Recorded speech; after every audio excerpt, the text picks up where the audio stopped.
ఈరోజు మనం టేస్టీగా ఉండే చేపల పులుసు తయారు చేసేద్దాం. మొదటగా తాజా చేపల్ని తీసుకుని బాగా క్లీన్ చేసి మనకు కావలసిన సైజులో ముక్కలు కట్ చేసుకోవాలి. తర్వాత వాటిని శుభ్రంగా కడిగి పక్కన పెట్టుకోవాలి.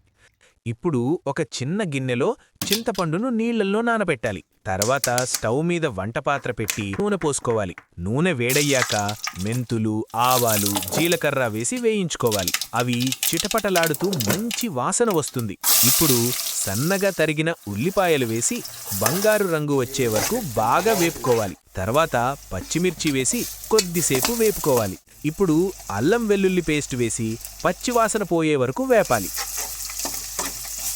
తర్వాత పసుపు, ఉప్పు వేసి కలుపుకోవాలి. కొద్దిసేపటి తర్వాత తరిగిన టమాటాలు వేసి అవి మెత్తగా అయ్యే వరకు బాగా ఉడికించాలి. టమాటాలు బాగా మెత్తబడిన తర్వాత కారం వేసి బాగా కలుపుకోవాలి.